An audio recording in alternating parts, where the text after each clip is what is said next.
चलिए जानते हैं भारत के इतिहास के बारे में।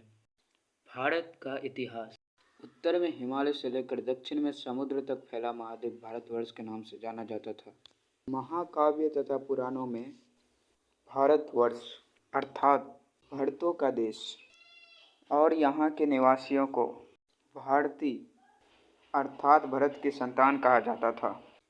भरत एक प्राचीन कबीले का नाम था। प्राचीन भारतीय अपने देश को जम्बू द्वीप अर्थात जम्बू जामुन वृक्षों का द्वीप कहते थे।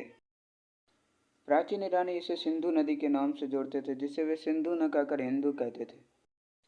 हिंदू नाम पूरे पश्चिम में फैल गया और पूरे देश को इसी एक नदी के नाम से जाना जाने लगा था। यूनानी इस देश को इंदे और अरब इसे हिंद कहते थे। मध्यकाल में इस देश को हिंदुस्तान कहा जाने लगा था। भारत का इतिहास। हिंदुस्तान शब्द भी फारसी शब्द हिंदू से बना है। यूनानी भाषा के इंदे के आधार पर अंग्रेज भारत को इंडिया कहने लगे। विंध्य की पर्वत श्रृंखला देश को उत्तर और दक्षिण दो भागों में बांटती है।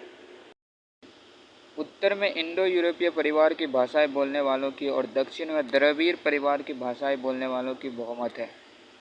भारत की जनसंख्या का निर्माण जिन प्रमुख नस्लों के लोगों के मिश्रण से हुआ है वे इस प्रकार है: प्रोटो-ऑस्ट्रालॉयड, पैलियो-मेडिटेरेनियन, काकेशायर, नेग्रोयड और मंगोलायड। भारतीय इतिहास को अध्ययन की सुविधा के लिए 3 भागों में बांटा गया है: प्राचीन भारत, मध्यकालीन भारत एवं आधुनिक भारत।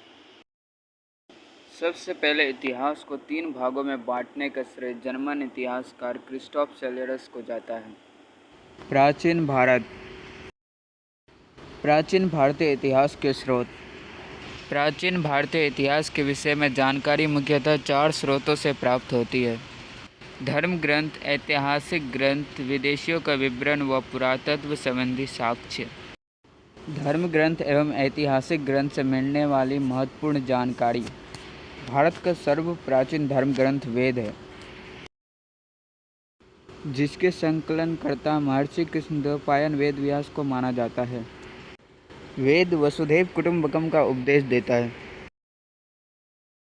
भारतीय परंपरा वेदों को नित्य तथा अपौरुषेय मानती है। वेद 4 है: ऋग्वेद, यजुर्वेद, सामवेद एवं अथर्ववेद। इन 4 वेदों को संहिता कहा जाता है। ऋग्वेद ऋचाओं के क्रमबद्ध ज्ञान के संग्रह को ऋग्वेद कहा जाता है। इसमें 10 मंडल, 1028 सूक्त, वाल्मीकि पाठ के 11 सूक्त सहित एवं 10,462 ऋचाएँ हैं। इस वेद के ऋचाओं को पढ़ने वाले ऋषि को होत्री कहते हैं। इस वेद से आर्य की राजनीतिक प्रणाली, इतिहास एवं ईश्वर की महिमा के बारे में जानकारी मिलती है। विश्वामित्र द्वारा रचित ऋग्वेद के 3रे मंडल में सूर्य देवता सावित्री को समर्पित प्रसिद्ध गायत्री मंत्र है। इसके 9वें मंडल में देवता सोम का उल्लेख है। इसके 8वें मंडल की हस्तलिखित ऋचाओं को खील कहा जाता है। चातुर्वर्ण समाज की कल्पना का आदि स्रोत ऋग्वेद के 10वें मंडल में वर्णित पुरुषसूक्त है, जिसके अनुसार 4 वर्ण ब्राह्मण, क्षत्रिय, वैश्य तथा शूद्र आदि पुरुष ब्रह्मा के क्रमशः मुख, भुजाओं, जंघाओं और चरणों से उत्पन्न हुए।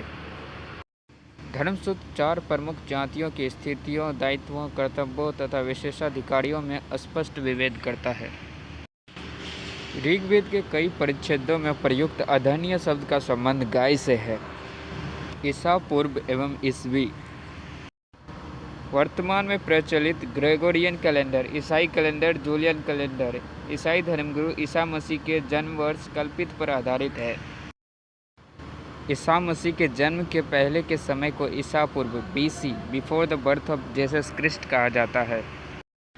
ईसा पूर्व में वर्षों की गिनती उल्टी दिशा में होती है, जैसे महात्मा बुद्ध का जन्म 563 ईसा पूर्व में एवं मृत्यु 483 ईसा पूर्व में हुआ।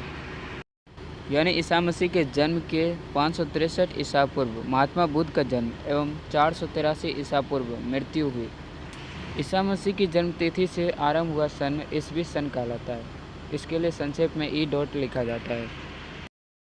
ई डॉट को लैटिन के भाषा के शब्द एडी में भी लिखा जाता है। एडी यानी एनो डोमिनी, जिसका शाब्दिक अर्थ है in the year of Lord Jesus Christ. Vincent Arthur Smith ने प्राचीन भारत का पहला सुव्यवस्थित इतिहास अर्ली हिस्ट्री ऑफ इंडिया 1904 में तैयार किया।